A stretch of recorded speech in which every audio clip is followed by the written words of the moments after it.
Record to this computer. Okay. All right, everyone out there, welcome to this session of RA training on interpersonal skills. We're happy to have you here today. My name is Johnny Coer. I'm the Assistant Director of Residence Life, and with me today is Angela. I'll let her introduce herself. Hi, all. My name is Angela Delphine, she, her, hers, and I am the Residence Hall Coordinator of Lion Tower.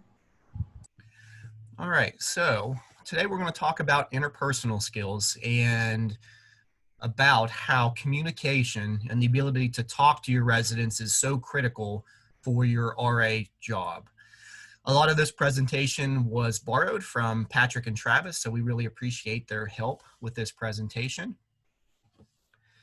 So a couple of the learning objectives we are going to discuss today is you all understanding the importance of interpersonal skills to the RA position, understanding different conflict styles and how those will come up through your interactions with residents and among yourselves as RAs. Tips to manage conflict through understanding these different conflict styles, and to identify strategies to assist you in engaging in interactions with your residents. Boy, that yellow there, I don't know if I like that background. I might have to change it on this next one, but we'll stick with it for now. So RAs, why do you need strong interpersonal skills?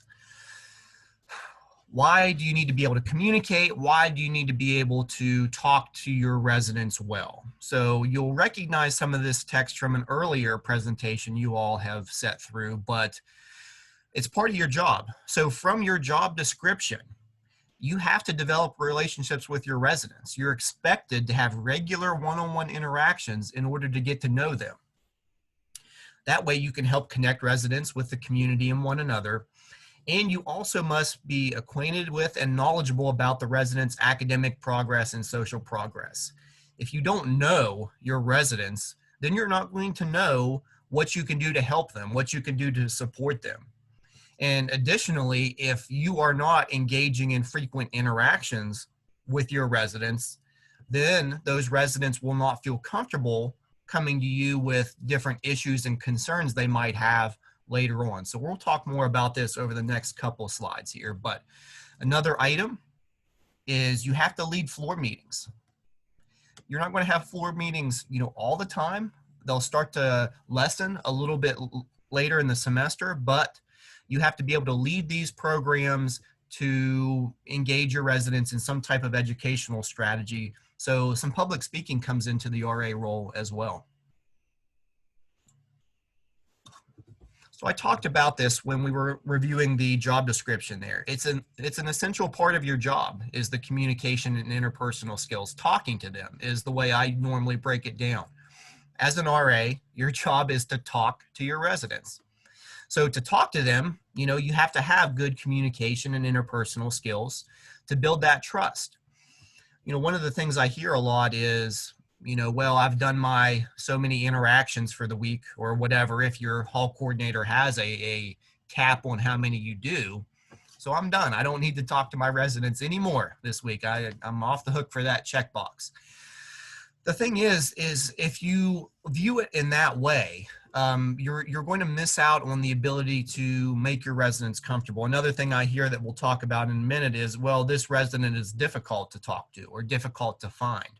Well, if you give up on those residents or you only stick to your minimum interactions a week, you're not going to build that trust and comfort with your residents on their floor to where they feel like, okay, if I have a question come up or if I have an issue come up, I can go to my RA because they're always checking in on me. They're always talking to me. I feel comfortable going to them with whatever issue it may be. If you're one of those RAs that simply, check the box, I read off a few talking points, got an interaction done, or I don't talk to this resident too much because, we don't have a lot in common and they're a little more standoffish when I talk to them. What about that time later on in the semester where they're like, well, I really have this serious issue right now and who could I go to talk to about this? Well, definitely not the RA because they haven't been around in a month. And when they are, they don't talk too much to me. So I know that's an extreme example, but that's what it's all about. You have to talk to your residents, and by doing so, you build trust and comfort among them. And any of you all, as you collect all the typos for my presentation here, feel free to send me an email. I assure you that these are the sections I added, and they are not Patrick and Travis's sections, because they're on point with all these. I'm terrible at the grammar stuff, so you all can collect those and let me know next time you see me. So RAs, how can you engage in interactions? A lot of these you know already, but let's point them out here. Intentional interactions, of course. Just your day-to-day routine, though. You know, walking to and from your room, walking through your building, you're going to run into a lot of residents. How many times do you say hello to those residents in passing? How many times do you say a few words to the residents in the elevator or going up the stairs or wherever, just to get to know them a little bit better and take advantage of that little bit of FaceTime, that little bit of opportunity you have? Educational strategies. So when you have your programs, when you plan your events, those are all going to be opportunities where you can talk to the residents that show up or attend, to get to know them a little bit better. Floor meetings, of course, is a big one. You know, when you have your floor meetings, that's going to be you on display to your residents. So how you go about presenting yourself in that kind of public speaking setting, and then how you interact with your residents and ask them questions or talk to them will be big. Community walks, desk, policy violations. These are some things that maybe you don't all think about right away when you talk about, well, interactions, talking to my residents, getting to know them. So when you're doing your community walks, you're going to run into a lot of residents, and we're not saying you need to take a pause and have an extensive conversation with every resident you see. However, if you're doing community walks up on your floor and you pass residents and you are a RA, there is some expectation that you say, hey, how's it going? If you know the resident, hey, how's it going? You know, what do you have going on? Are you headed out? Do you have class? You know, tests, things like that. It might seem something that's kind of simple, but it's not something we've done a good job of in the past. Like I keep going back to, your job as RAs is to talk to your residents, and that is all encompassing. So whether you're doing community walks, working the desk, or even during the policy violations, you have to have this ingrained kind of in your mind that, okay, these are all opportunities that I can talk to residents and get to know them a little bit better. Even in these situations where it's more of a negative situation, such as a policy violation, yes, you're handling the situation, but use that opportunity to get to know that resident a little bit better. And, you know, by default, you're going to know them a little bit better just from, you know, talking to them to address the policy. But use all these opportunities to do that. And then, of course, roommate disputes is a big one. For those returners out there, you know, we all know, you know, we normally make it to week, 2 or 3, I think. And then it's like, hey, I got to talk about my roommate. You know, they're really, you know, they're just, or my favorite one that I'm sure is a favorite of some of you out there is I feel unsafe in my room. Well, okay, what's the issue? Well, my roommate won't talk to me. I'm like, well, okay, that sure is a, you know, rough situation there. And then, you know, well, have you talked to your roommate about, you know, your concerns of feeling unsafe? Well, no, I can't talk to him. That'd be awkward. You need to talk to him. So we'll talk a little bit more about roommate disputes, you know, here moving forward. We're going to start off, though, on intentional interactions. And I'm not going to spend a lot of time on this section because this comes up in your building community presentation that you'll also have. But this is the baseline of what we do. So we moved to these a couple years ago to make sure we were actually doing our job and talking to our residents. Now, remember, from your job description, you need to become knowledgeable about your residents. You need to know, you know, how they're doing socially and academically. This is one way to do that, because we tell you that you have to engage in interactions with your residents where you are given several talking points that can guide the conversation. And then you also have the freedom to talk about things that you might see as important with your resident there. Now, with interactions, some of the things that we still see out there as difficulties that RAs point out is, comments about, well, my residents don't want to talk to me. Well, that's fine, but that doesn't give you the license to stop engaging in interactions. The example I always like to use is if you are doing interactions and there's some residents that you have difficulty talking to, you should still try to engage with them. You go, you knock on the door, hey, I just want to, talk, see how it's going. And they say, I'm doing fine. And then slam the door in your face. Then that's fine. You go and the next time you're doing it, same thing. Hey, I'm fine. Slam the door in your face. So that is absolutely fine. You can log that interaction and let your supervisor know in your one-on-one meeting that this is what's occurring when I try to engage with this resident. Because what we don't want to happen is for you to stop trying to engage with them. Because what if that resident slams the door the first time in your face, tells the roommate, hey, yeah, it's that RA. They're so annoying. Like they're knocking on the door all the time wanting to talk to me. I'm doing fine. I told them, over and over again, that RA, so annoying, so annoying. And then what if in the middle of the semester that resident is dealing with some emotional trauma, some mental stress, some academic distress, something? You never know what life's going to throw at you. What if they're dealing with something like that, and then that resident is like, well, I'll just wait, when that RA, they come by all the time, I'll just wait for them to come by, and then I'll see if they could talk to me a little bit about this class I'm failing that my parents are giving me a hard time on, or this mental issue I'm having, and see if there's anything, any help out there for it, whatever it may be. And let's say you gave up because after 5 times of getting the door slammed in your face, you said, I don't have time for this resident's fine, they don't need me. So what you've done is a disservice to that resident, because these students are developing differently at different paces. And at certain times, some residents are going to think, I don't need anyone's help at any time. I got this on lockdown. Some, yeah, are going to want to talk to you all the time. And we all know, again, for those returners out there, you will be able to identify very early on the residents that when you go to talk to, you're going to be engaged for an hour or so. But the purpose of this story here is that we don't give up on residents just because they seem like they are not interested in talking now. We continue.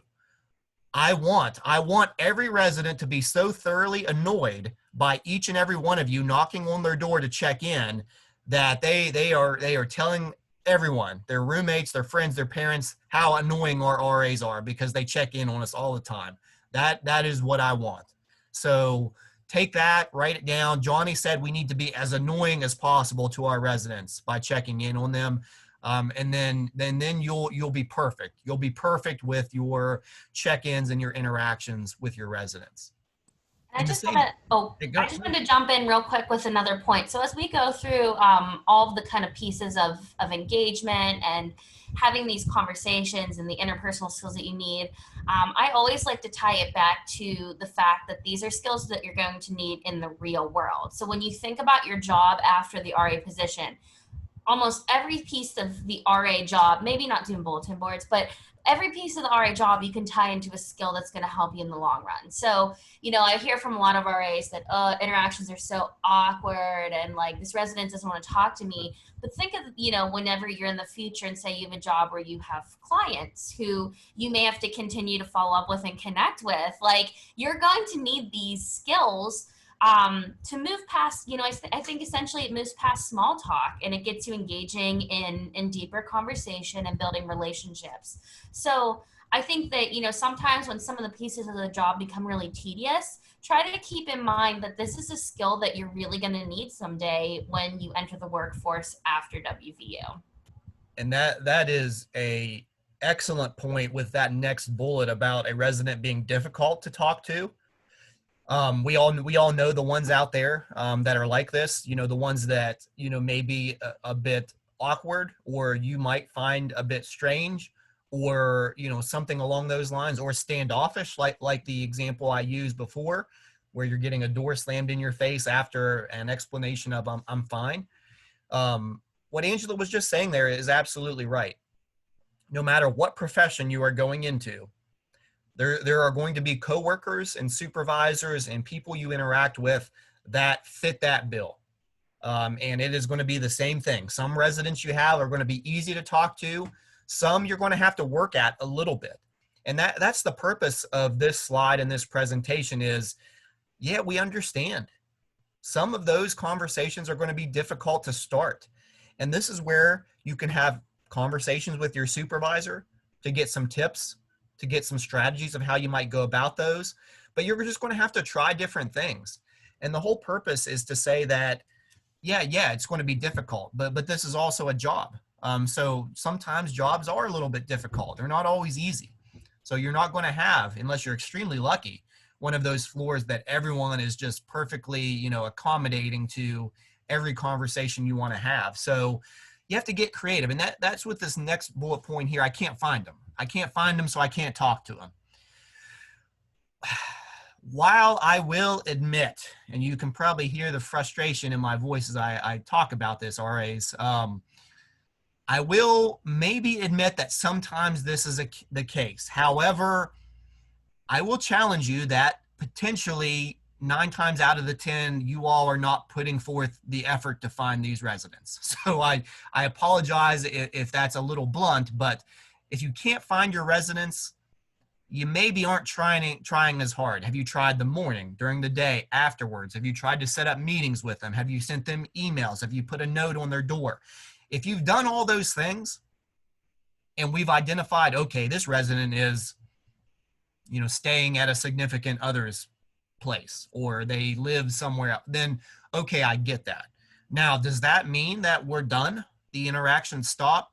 No, it does not. So if you have watched my educational strategies presentation, you should have already in your mind some ideas of how you can go about engaging in these interactions differently. So let's go through a quick exercise here. You have residents you can't find, but you have to complete interactions with them. You have to check in on them. That is your goal. So with that goal, how do you adjust the strategy, the interaction, to meet that goal with some difficulty? The resident is staying somewhere else. So I already talked about a few of them. Have you tried emails? Have you tried phone calls? I know that is not, maybe where a lot of RAs go with this, but get a time to go use the desk phone and call that student. So it shows up as a WVU number. Hey, it's your RA. I'm just checking in. I know you're not here on the floor a lot, but just want to make sure you need anything. You don't have to engage in a long conversation with this resident that is not living on your floor for whatever reason, but you still need to check in on them. Does their roommate see them, in the middle of the night when they come back to whatever, get something out of their room? Can they leave a note for them? Can you post a note on the door? Hey, your RA, just shoot me a message or an email. Just need to check in on you. Those are all strategies you can use to try and engage in these interactions differently. And what we're on right now, this Zoom stuff that has become a major tool for us to engage in our educational strategies is another way to do it. So you don't have to come in person anymore. So what is the goal of interactions, folks? Is to check in with your residents, make sure they're doing all right, check in them with a few talking points, and have them have the opportunity to ask you some questions. Zoom works. So that resident who's living downtown with, again, a partner or something, hey, let's get on a Zoom real quick. I just need to check in, make sure everything's okay. And they might be receptive to that. Or, like I said, at the very least, an email. Hey, respond to this email. Let me know how you're doing. All of those things keep in communication with your supervisor about, and they'll also be able to provide you with their own list of unique strategies they've come up with over the years to complete interactions with residents that are difficult or tough to find. The last couple things I want to spend time on in this slide is the community walk example again. So I know I can feel it, returners. I can feel you rolling your eyes at me when I say we need to be doing interactions on community walks. Johnny, we're too busy. We got stuff going on. I get it. I get it. And if you are addressing policy violations, then yes, I don't want you to stop and talk to people in the hallway instead of addressing policy violations. However, what I'm saying with this is that when you're doing community walks and you start off at the front desk, you sign in, some of you still do that, and you go about your way. You go up to whatever floor and you start walking around. You pass a couple residents. Do you just pass those residents and stare at them awkwardly, or just ignore them completely and keep on walking? Or do you stop and say, or just slow down your pace of walking and say, hey, how's it going? If you know them, hey, Angela, how's it going? How was that test the other day? Hey, you all getting ready to go out? What are your plans for the weekend, the evening? There's nothing wrong with that, because going back to your job description, RAs, you must communicate with your residents, talk to your residents, get to know them. And by doing so, you're creating a culture throughout the entire building where the residents feel comfortable talking and being around the RAs because they are always checking in on them. So you continue your community walk, you see some people with their door open, slow your pace of walking. Oh, hey, how's it going? Everything going all right? I like that, cat poster you have up on your wall there. It's great. See you later. You go by the lounge and there's some people in the lounge. You just peek in. Hey, how's it going? Everything going all right? What are you all watching? Oh, that's cool. I don't know what that is. Moving on. Those are examples of what you should be doing. You should not be walking blinders on, passing in silence to every RA you see. Because what does that look like? All right, there's the security walking by. That's not what we want. All right. When you walk by, you will be checking in with every resident you see, even if it's just a, hey, how's it going? And the last thing on there is, I'm just not good at talking to people. Well, we'll get better at it. We're gonna have some strategies later on in here to where you can get better at it, but it's important to this position that you talk to people. And if that's something, and I'm the first to admit, I'm not the most talkative person in the world. I'm pretty introverted, but this is about your residents and supporting your residents and building that comfort level with them throughout the building. And if you can't do that, then honestly, maybe this is not the position for you. But otherwise, we're going to give you the tools, and your supervisor will give you the tools to become better at communicating and talking to folks. So in wrapping up this slide that we spent a great deal of time on, the interactions that you complete, and as I said, some hall coordinators have you do 4 a week, 5 a week, something like that.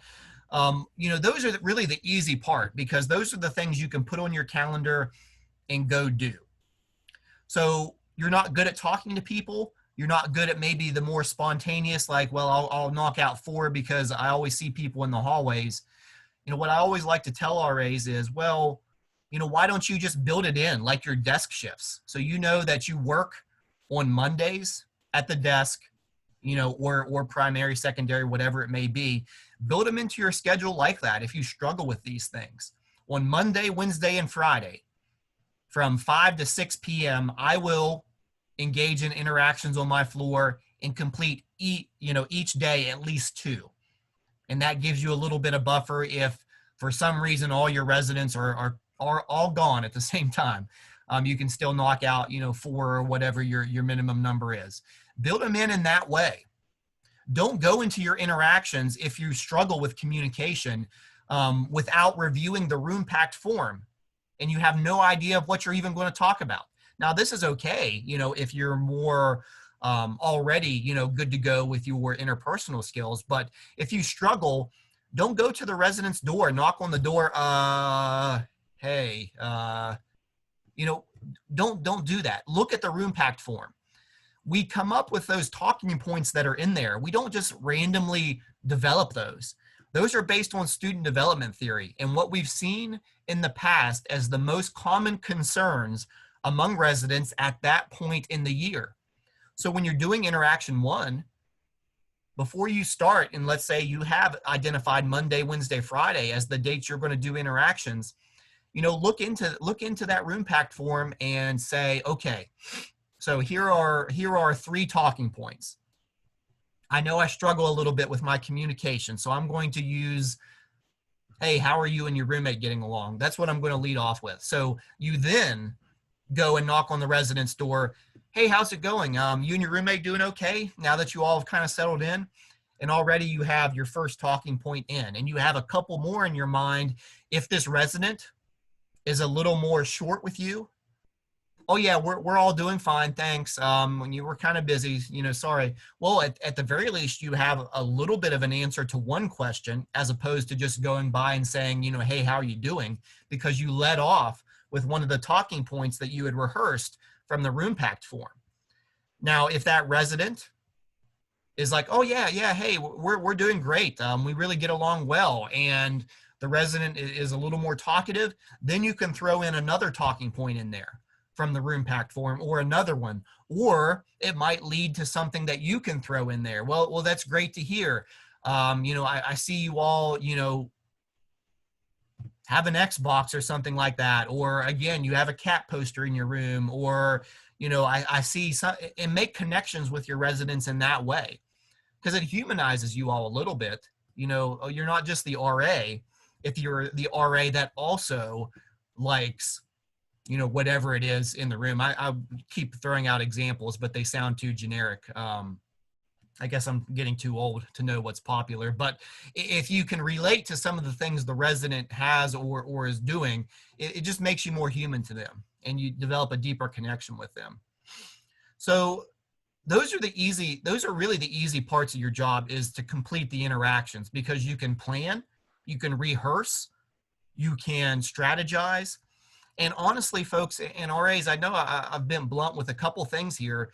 Most of the RAs that I talk to that have issues with completing their interactions view these as more of I'll just throw these together and do them whenever, as opposed to a essential part of the RA job that I plan out and deliberately execute. And that's the honest truth with it, because yes, these are going to be difficult.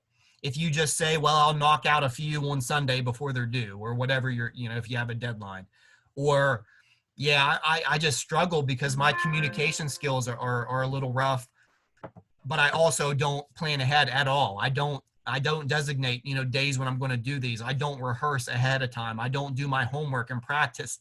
Then yes, these are going to be difficult. It's a job, folks, and you have to practice some of these a little bit, especially if you need to work on your communication skills some. So you need to you just ingrain talking to residents in your daily routine as an RA. So anytime you pass residents, anytime you see them, you should be checking in with them, asking how they're doing, and as applicable, going a little bit deeper into that conversation. Because this is it. This is the most critical thing about your job.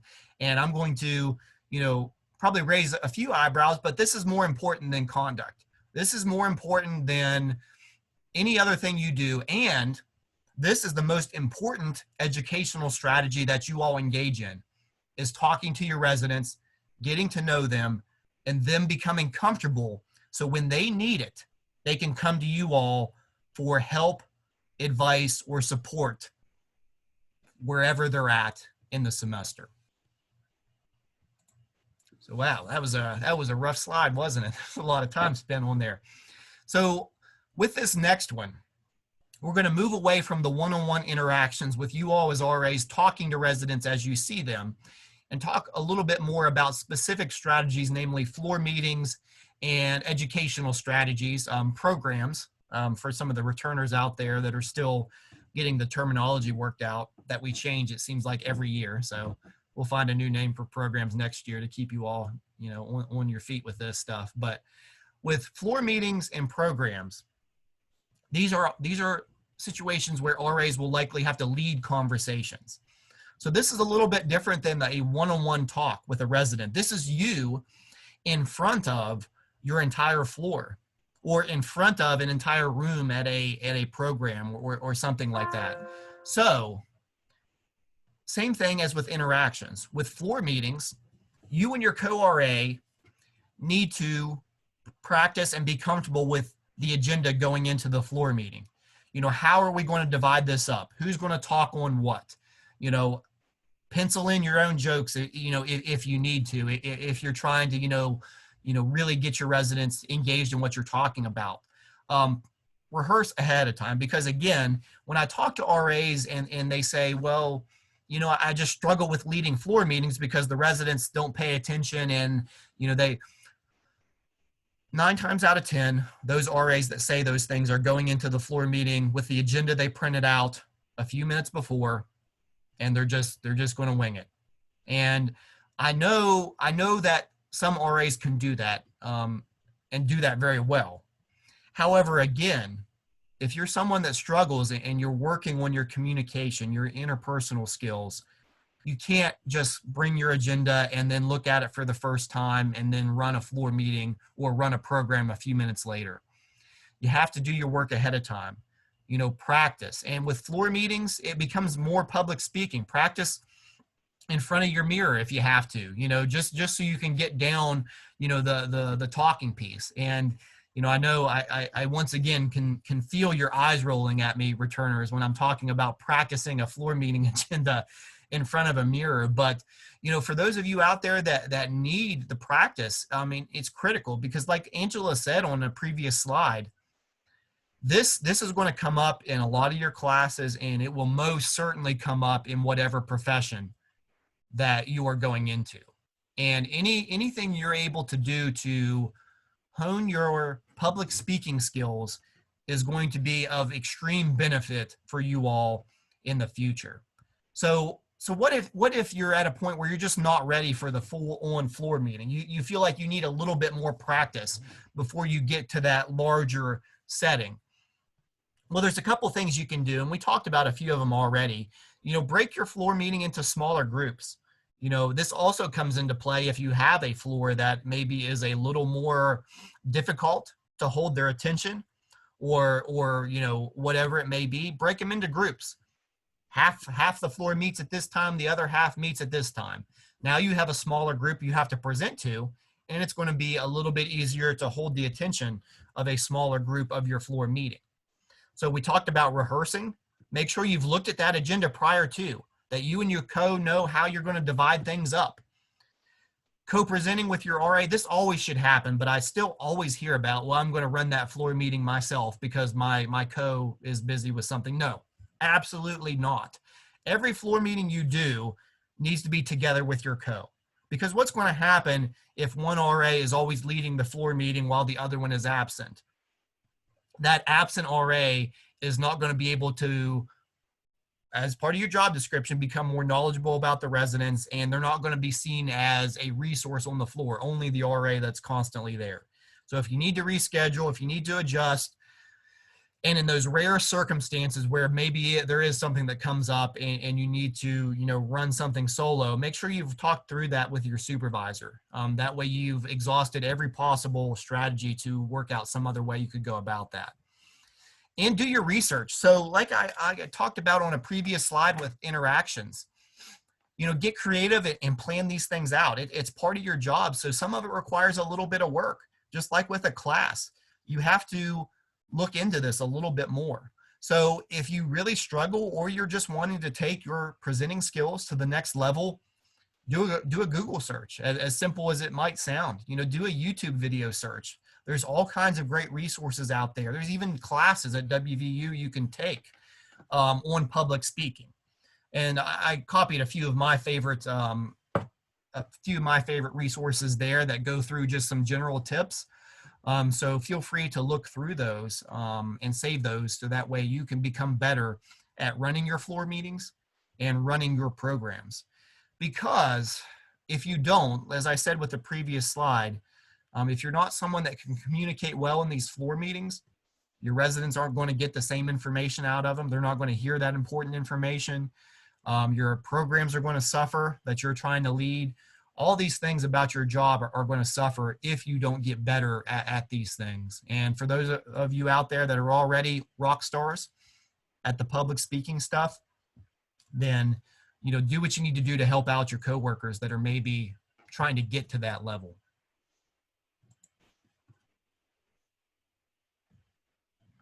All right. So switching up a little bit from the one-on-one conversations and the other situations in which you'll be communicating with your residents, the difficult stuff is what we want to spend the remainder of this presentation on. And we wanted to get these out of the way first because these, as we know, are the most critical, the most serious, the most absolute, difficult conversations and situations you will engage in as a RA. The mental health concerns, a roommate or someone comes to you, well, I'm thinking about harming myself, or I'm just depressed.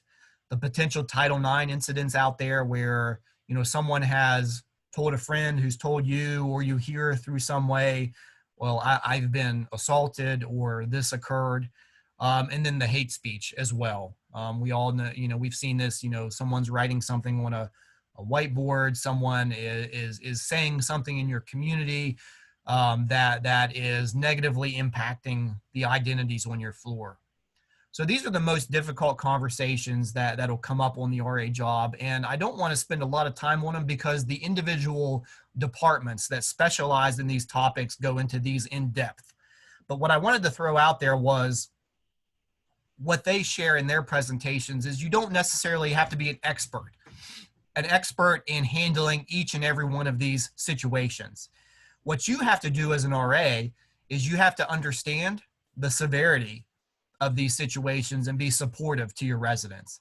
And that's where your role normally ends, is being supportive and passing it along to the appropriate next level, which is normally your RHC, the on-call RHC, and then the appropriate department.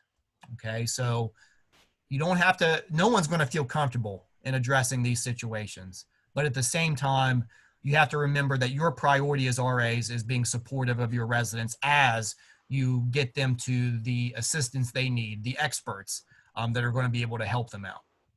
And just to jump in, because I've obviously in my profession, I've handled a lot of these difficult conversations. And I think the greatest thing to keep in mind is that your role is to be an empathetic listener, and you are going to be doing more listening than talking. And so, your role is not to be the person who completely, dictates the conversation and says, oh, well, we can do this. Obviously being aware of your resources and being able to offer that is really important. But I think the most critical piece of this is that you have to be a really, really good active listener. And that is the key to all of these difficult conversation types. So much less serious, but also difficult for RAs to engage in is the different community conflicts that come up that we label here as difficult conversations. So roommate disputes that we talked about at the beginning, my roommate is, whatever other residents amongst themselves, well, so-and-so I just don't get along with, whatever causes a conflict, there. We've seen many examples of that for the returners out there. Someone said something to me on social media. Someone, said something to me while we were out one evening. I just don't get along with this person, for whatever reason. There's also situations out there where for some reason a resident just kind of latches on to an RA and it becomes, well, that RA documented me one time for a policy violation. So now every time that I encounter that resident, I am going to stare them down and I'm going to, say some sarcastic remark to, for those of us that have done this for a while, we've all had those residents that kind of just latch on to a staff member and give them a hard time just because of some experience there. Staff to staff conflict. So, we all know that there are staff drama on a lot of the RA staffs out there for a number of reasons. Staff to supervisor conflict as well. So not everyone, gets along, with their RHC or their hall coordinator. And then parents. So let's just spend a second working backwards through these. Parents are the easy one. RAs, you should not be engaging with parents at all under any circumstances. So if a parent calls the front desk, it's fine to give them information if it's just general information. But if they're looking for someone to call and complain to, or if they're getting, raising their voice and all these things, then just let them know, well, okay, let me pass you along to my supervisor and provide them with your hall coordinator's phone number or email address and just end it there. Hey, I'm sorry that you feel that way. I'm sorry that there's this issue going on. Let me pass you to my supervisor who has the ability to help you more than I can, and just end it right there. There's no need for you to sit there and listen, to a parent scream at you, for hours on end. Just end it there. So RA should not be engaging with parents about issues. Pass that along. Staff to supervisor. So this comes up maybe less frequently than some of the other ones, but your hall coordinators are there to support you. That's part of their job. And part of life is not getting along with your boss all the time. And that's just the way it goes. But what I can tell you is that your hall coordinator is going to be able to listen to whatever concerns you have. So instead of maybe gossiping among yourselves about how terrible you think a decision your hall coordinator made is, or whatever it may be, be the young adults we are and bring up those concerns directly to your hall coordinator respectfully. Hey, look, I really understand you made the call on this change to our desk operations. I really think that's the wrong call, and here are the reasons why, that I feel that way. Your hall coordinator is going to hear you out. Now, they might not change what they're doing. However, it's important that you can share your concerns in a constructive way with your supervisor, because you're going to have to do that in whatever your next job is. And the same thing goes on something that affects you personally. This is big because you have to be able to advocate for your own mental and emotional health. So if your RHC has, said something, or they have assigned you an additional task, or something comes up, you need to feel comfortable being able to go to your hall coordinator and say, hey, look, this was said and it affected me in this way, or I feel like I am unfairly getting work assigned to me, and it is affecting me, mentally. All those things are conversations you should be able to have with your supervisor, because your supervisor is going to hear you out, because their role is to support you and make sure you have everything you need to be successful. Now, what about staff drama? A lot of these things can be prevented, again, just like with the previous example of just talking it out. So whatever issues there might be among RAs, you all don't have to be best friends. You have to work together, and you have to do your job together. Now, it would be great. It would be great, if you all were friends, but we know that's not going to happen with such a large group of people.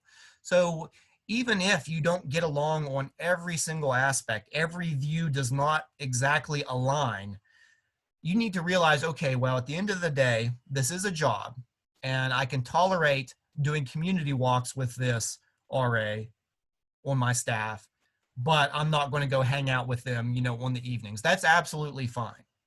And if things reach a certain level that you're first bringing up your concerns with that RA, remember, RAs out there, remember returners, especially, how much we hate when the resident comes to us and says, well, I got to change rooms right away. My roommate, I just don't get along with them. Well, have you tried to talk it out? Well, no, I haven't. That would be awkward. Why would I? We all know how much we hate that. So don't be that resident with these things. Address those concerns with that RA. And then if that conversation does not go well, bring it up to your supervisor. But just like with the residents, make sure that you're attempting to resolve the conflict with that individual first. And that, again, that's what it means to engage in these difficult conversations, is to be comfortable in expressing the things that are bothering you in a respectful way to that individual, whether that be your supervisor or the other RA on your staff. So remember, don't be that resident. Now, what about the roommates? Now, this is probably the most common thing that we deal with here, and we're going to go through some different conflict resolution styles that I think will help you all when we get these conversations. But I think the most common thing we get is the roommate issues where, hey, I need to move out, or the more difficult ones, my roommate needs to be made to move out because they're the one causing the problem. And all of these will normally eventually get to the RA, who will then almost always have to start with a set down conversation between the two residents that are having the disagreement. So going back to the communication skills, which is what this presentation is all about, you as an RA have to feel comfortable in, all right, well, let's set up a time where resident 1 and resident 2, you both will be there, and we'll talk through whatever's going on. Now, how do we do that? What are the best ways to start that conversation? You know, one, it's understanding that this is natural. All right, it's not, no one's necessarily in the wrong here. Conflict arises because we have a lot of different personalities all living together. So no one's at fault. Let's stop pointing the fingers and blaming each other. All right, a conflict has come up. Let's resolve this, resident 1 and resident 2. So I'm going to listen. I want to listen and hear what the problem is. So let a resident explain what is going on, what the problem is, while everyone else remains silent. Set those ground rules from the beginning. We're going to allow you each to talk about what you have going on that's bothering you, and all of the rest of us in the room are going to be silent and just listen. All right, we got your side. All right, next resident, go for it. Tell me everything you want to get out there, and we'll remain silent. You'll be surprised how often that in itself de-escalates situations where someone is able to just vent and talk about all the things out loud that are bothering them without having to be interrupted to explain or anything like that. So allow that to happen. And the next point here about how you're communicating, you know, you don't want to, you know, throw out there, like I said, about, you know, trying to point, you know, fault or blame, or, you know, sitting there with your arms crossed, just staring, you know, menacingly at the residents while they're explaining their situation, like you wish you were anywhere else but there. We all know this is a rough part of the job, right? We all know that this is a struggle to set through sometimes. However, don't be the person that's sitting there again with the arms crossed, you know, glaring at the residents as they explain, you know, their side of the stories. Yes, a lot of times it will be trivial. We get this. However, this is part of development. This is part of the residents' development and becoming better at communicating and expressing themselves to some people that they might have just, you know, met when they moved in a few weeks ago. So, you know, be mindful of your nonverbals, be mindful of the way that you're communicating to them and allowing each of them to talk without being interrupted, and see where the conversation goes with there. Now, I'm not going to be naive enough to say that this will resolve every conflict just by letting each side talk out their problems. However, if each side is able to talk out their problems, and then sometimes the easiest thing to throw out there is, you know, just, well, how are we going to resolve this? Resident 1, what do you want to be the outcome of this situation? What in your mind would fix this? Okay. Resident 2, what do you think is the outcome of this situation? What can we do to fix this? And then try to find the middle ground there somewhere where there might be some commonality with the two. Now, again, I'm not naive. I know sometimes, well, you want to know what the resolution to this is? My roommate moves out immediately and I get to stay here. I know that there are going to be situations where we don't come to a nice resolution. And in those cases, sometimes you have to get your hall coordinator involved and allow the residents to set up a time with them to discuss their disputes, those problems on a higher level. But if you've done those steps leading up to it, you're going to make your hall coordinator's life a lot easier if you've already begun that conversation. And okay, looks like there's not anything I can do here to help you right now, resident 1 and 2, since we've not reached a resolution. However, let's set up a time with my supervisor and they'll work with you to see what we can do. Then you can prep your RHC with, all right, RHC, I've already had a set down conversation. We didn't reach a resolution, but here's what I learned from that conversation. And that way your hall coordinator doesn't have to start from square one. They'll have that ammunition going into their meeting with them. And this last one here, I saved for last because I think it relates to what we were talking about here with roommate disputes, but also very critically relates to conduct situations, is knowing when things are not going any further, that we have begun to spin the wheels. So if you are engaging in a conversation with your residents, trying to resolve a roommate dispute, and it just becomes, well, this is the issue, and I just don't feel comfortable with my roommate, and I hate them, and I hate them, and I hate. Okay, let's stop. That's when you need to jump in and stop the conversation. All right, we've started to repeat ourselves here. We're starting to just rehash the same things over and over again. Let's stop here. Is there anything new you would like to add? If not, okay, let's end the conversation and let's take a minute. Let's come back to it, in a few hours, in a few days, or let's pass it along to the RHC, like I said. You'll get this a lot when, all right, so resident 1 has had their speaking time. Resident 2, tell your side. All right, resident 1, do you have any kind of response to that? And they just repeat the same thing from the very beginning that they said the second time. Okay, we need to stop that conversation. Don't let it keep going, RAs. That's when you need to be confident in saying, okay, hey, look, we're just repeating ourselves here. And while I know that you all have a lot to say, and this is important to you, we can't just keep repeating the same thing. So do you have anything that you want to add to this, or is this the end of the conversation? And adding to that, like I said, with conduct situations, when you're addressing a policy violation, a very important time for you to be very confident in your communication skills.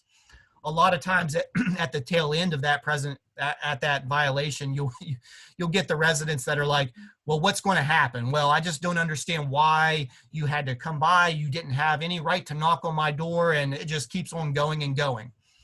One of the most common issues that I see with RAs is attempting to answer all those questions as things begin to spiral at the tail end of addressing a policy violation. So I would say one of the most essential, critical abilities of an RA with these communication skills is knowing when to, all right, the conversation is over. And with a policy violation, that's absolutely fine for you to be able to say. You're going to have a meeting with your hall coordinator in which they'll discuss the outcome of this. I've simply documented the situation. The conversation's over. Please, you'll have a chance to talk to the RHC about your side of the story. And that's absolutely fine. Do not stand there and continue to try and answer questions and argue and justify. The same thing with a roommate conflict. If things are spiraling, all right, look, the conversation is over. All right, we're arguing. I asked you all to let each other speak, and we're just arguing. We're repeating ourselves. The conversation is over. You all have a chance to talk to the RHC, who will hear your sides of the story, and we'll work this out again after we've had some time to cool off a little bit. Don't just let things continue to spiral out of control. Be confident in your communication skills that you know when to stop in and stop that conversation. So we're going to quickly go through the conflict styles here, just spending a few moments on it, and then we will pass this off to you all with a couple of homework items that you can do to get a little bit better at these communication skills. So everyone has their own style with these things. The way in which you go into a situation, whether that be with one of your coworkers, with one of your residents, and your residents have these as well.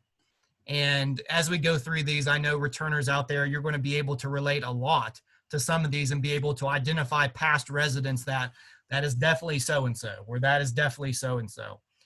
So being a little bit knowledgeable of these different styles is going to help you strategize a little bit, maybe when you go into a meeting and you can identify a resident's conflict style and be able to say, all right, so this is what I can expect because I can tell right away from this person's personality, this is where they're going to go.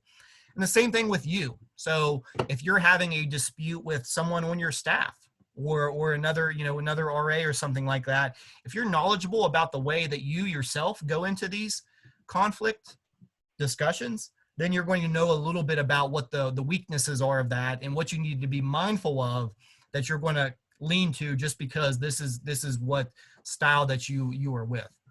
So let's look at some of these and we'll think about, in our minds as we're going through them, some of the residents we've had in the past that you think align with some of these. So the first one is accommodator. we all know these, well, I'm fine with whatever in the roommate agreement, whatever is fine by me. Well, I'll just, yeah, you can have friends over whenever. Yes, you can watch TV in the middle of the night because I don't want to upset anyone. So the accommodator is going to lose every negotiation because they feel like they need to allow the other party the opportunity to get what they want. But this ends conflict pretty quickly, even though that conflict will arise later on again. Everyone's going to leave that happy because in the accommodator's mind, they've helped alleviate the situation and they've made someone happy by saying, okay, yeah, you're right, you can have guests over. I had an initial problem with it, but I'm a little bit hesitant to put my foot down on this. So yeah, you can have that. So, everyone comes away with, a somewhat feeling of, they've accomplished what they wanted to out of that, but that conflict will likely arise again. And that person is never going to be able to get what they want out of this. So it's important to identify those people when you have residents, because you need to maybe ensure that the other resident is not trying to overpower this accommodator in the conversation. So the avoider, this is my favorite one, is the avoidance of the problem. We'll put off or ignore difficult conversations. These are the residents that, well, you're having a major issue. Well, I'm just not going to worry about it. I'm just going to go sleep on the floor in my friend's room, as opposed to addressing my roommate bringing friends over all the time, guests over all the time. Well, why in the world have you been sleeping on your friend's floor for the last month without bringing this up to your RA? Well, I just don't want to worry about it. It's just easier. Well, that's not always the best, resolution to these things. So if you come across residents that are avoiders, you need to kind of go out of your way to help them face this problem, because they're only going to be, negatively impacting themselves by avoiding this. Competitor, unequal relationships and lack of emotional intelligence, so passionate and pursue their convictions. So everything's going to be a competition here in which they need to get the leg up. So we've seen these as well, right? When returners, you're setting in a roommate dispute and it's all about who wins. Okay, this is personal now. I'm going to win this conversation. Even though I don't plan on having guests over, I am going to force my roommate to say out loud they are okay with me having guests over every weekend, because this is a competition, who wins and who loses. Sometimes with these, you have to deconstruct the argument and make it not a competition. And okay, realistically, how often do you need to have guests over here? Does that out loud sound reasonable for your roommate? That we're okay with guests being over every night of the week. It's not about who wins and loses. It's not about saying out loud, you can have guests here whenever you want. It's about, what is reasonable and what compromise we can reach among the roommates to address these things. And compromise is the next one. So this is where we want a lot of residents to be. So going back to the roommate discussion, all right, resident one, explain your side of the story, what's making you uncomfortable or what you're upset with. Resident two, do the same. Resident one, what is your ideal resolution to this problem we have right here? Resident two, same thing. All right, where in those two resolutions is a compromise, where each individual gets a little bit of what they want while conceding a little bit to their roommate, which is the way ideally things would go every time. I know it's not always that very, cut and dry of back and forth, but that's where we want everything to be. And sometimes by constructing a roommate discussion in that way, very systematically, where talk, resolution, compromise, sometimes that will help with that by following that kind of systematic approach, as opposed to, all right, what's going on here? And then everyone just starts talking and yelling at the same time, and it, descends into madness. Problem solver. So this is the most difficult one. Now, this is where we would ideally like to be, is to get at the heart of every single problem that comes up and solve that deep down problem that's causing this already. However, as you can see here, it takes time. And we know that that time, is not something that RAs always have, or that the residents have, or the hall coordinators have. But if it's a pretty relaxed, not a lot of issues going on the floor, this should be where you go to and only fall back to compromising, if need be. So with the problem solving and the residents you identify as problem solvers, you're going to see a lot of like, well, why do you have a problem with me having guests over? Well, I just don't understand, like, what is it specifically about me having a guest over that causes a problem for you? Well, why do you feel that way? Well, what's caused you to feel that way? And you just keep going, levels deeper and deeper into these things. If you have residents that are trying to do that, it's great. It's great to try and get down to what's actually causing the issue. But sometimes if there's a lot going on and the other resident involved is not willing to engage in this problem solving approach, you could just get a negative reaction to that, of trying to dig that deep to find out what the root of the problem is. And you might need to fall back on compromising and leaning the residents towards that of, okay, we've gone as deep as we can with this, folks.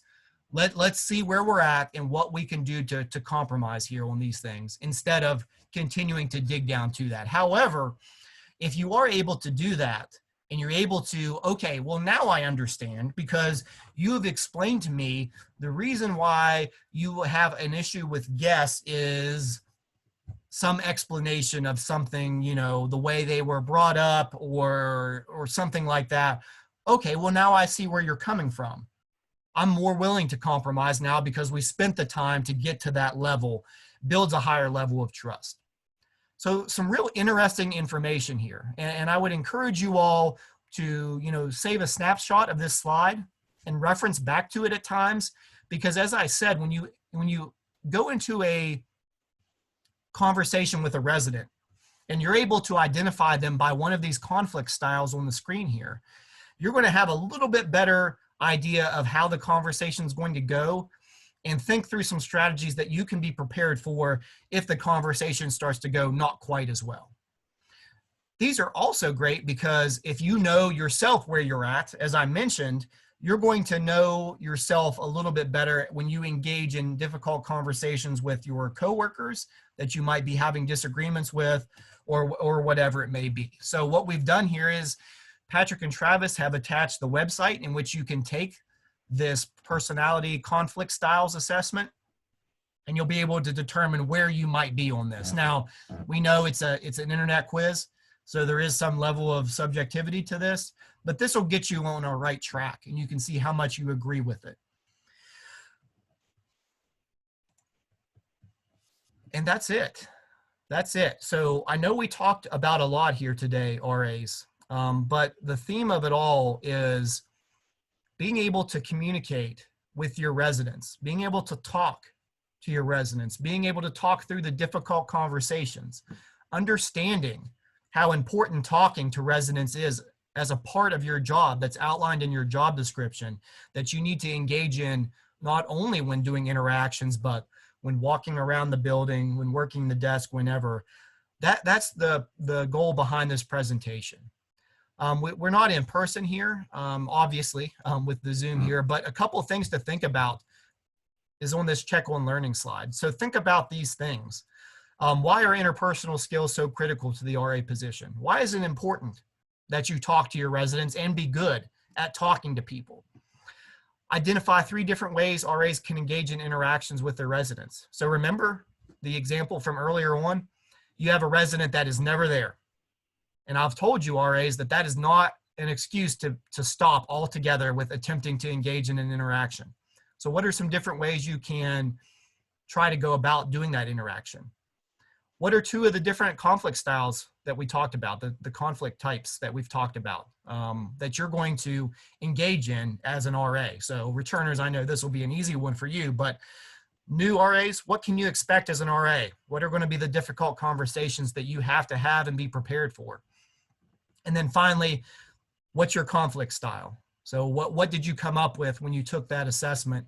Where are you at? And then where do you think your residents are going to be at? Are you comfortable in being able to identify residents by conflict styles to better prepare you for some of these difficult conversations that you're going to have. So the homework from this is to take that assessment, start to think about some different plans you can have, some different strategies for communicating with your residents for interactions. And these are these links again from earlier on in the presentation of some tips and strategies to get better at public speaking. So as we wrap up this with some closing comments here, RAs, it is so very critical that you talk to your residents and talk to them all the time. You're always checking in with them. You're always asking how they're doing. You're becoming as knowledgeable as possible about your RAs. Your hall coordinators are going to ask you in your one-on-ones, tell me about some of your residents. And if you're not able to do that, they're going to ask why. And most important of all, like I've said many times, is these residents are all at different places. Some are going to be very, very anxious living in this new community away from home. Some are not going to have connections. Some are not going to have friends right away. And if RAs, you are doing your part to annoy them so thoroughly by checking in on them so many times to where they say, well, who was that at the door when they slammed the door in your face? That is that RA. They are always checking in. They are always coming by and knocking on the door and asking how I'm doing. It drives me insane. Well, then we've done our job. We've done our job, because that difficult resident that doesn't go beyond I'm fine, later on in the semester when they're struggling with some serious mental issue or serious anxiety or whatever problem it may be, if we've done our part and annoyed them up to that point, they are going to know that, well, okay, that RA will be by soon, or I can go to my RA, because they are always stopping by to ask how I'm doing. And that's the purpose of all this, is to make sure our residents feel comfortable and supported in coming to us, the RAs, to make sure that they have a good experience here. They get connected to their floor and they feel comfortable in their new home. So that's that. All right, RAs, we'll see you at the next video. I hope you're doing all right with training and move-in. And if you need anything from us, please feel free to reach out. So thanks all. Stop recording. All right, I think that went a little bit over, but. Still recording, still recording.